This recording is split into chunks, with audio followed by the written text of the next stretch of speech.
पहले तो माननीय मुख्यमंत्री जी को बहुत बहुत धन्यवाद जो उन्होंने समय दिया मिलने का। और खास करके जिन मुद्दे को लेकर के हम गए थे तो बड़ी गंभीरता से एप्लीकेशन भी देखे, लेकिन संजोग ऐसा रहा कि मिलने का समय पहले था हमारा कि आज के मीटिंग के पहले मिलने का था, लेकिन मीटिंग के बाद मिलने का समय मिला। यानी कि 8 बजे हम जब मीटिंग शिक्षा विभाग और माननीय मुख्यमंत्री जी का समाप्त हुआ तो हम मिल पाए।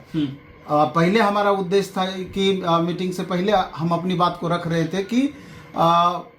एक सिंगल एग्ज़ाम होना चाहिए और नोटिफिकेशन जितनी जल्दी हो शीघ्र दिया जाए, क्योंकि आप भी देख रहे हैं कि 2.5 साल से ये प्रोसेस चल रहा था। छात्र लगातार परेशान थे, आखिर ये परेशानी कैसे दूर हो, इसी एवज में 2 बड़े बड़े आंदोलन भी हुए। जब उनको हम जब संजोग से उसी समय ट्वीट उनका आया और उन्होंने उसमें स्पष्टतया अब गाइडलाइन अपना दिया था या विभागीय स्तर पर जो निष्कर्ष निकला कि अब हम 1 लाख वैकेंसी देंगे, लेकिन 20,000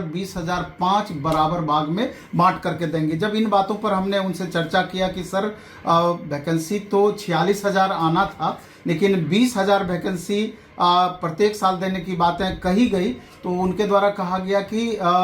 बहुत इसमें परेशानी होती है, क्योंकि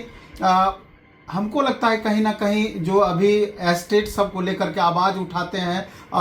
विभाग में इस बात की भी चर्चा हुई होगी कि आने वाले बच्चे खुद को ठगा हुआ महसूस करते हैं कि हमारे लिए वैकेंसी बचेगा कि नहीं बचेगा, क्योंकि टीआरई 1, 2, 3 में बड़ी वैकेंसी दी गई है। तो इसी चीज को लेकर के सभी बच्चों को समान रूप से अवसर मिले, तो 20,000 वैकेंसी प्रत्येक साल हमने देने का वादा किया छात्रों से। दूसरी बात ये हो गई कि चलिए 20,000 वैकेंसी, 46,000 का भी हमने उनके पास चर्चा किया। जैसे 46,000 वैकेंसी की बातें हमने कही, तो फिर उन्होंने 20,000 वैकेंसी की बातों को ही दोहराया कि कहीं कोई दिक्कत वाली बात नहीं है। 20,000 वैकेंसी लगातार अब वैकेंसी आएगी, और ये सिर्फ शिक्षा विभाग की ही बात नहीं है,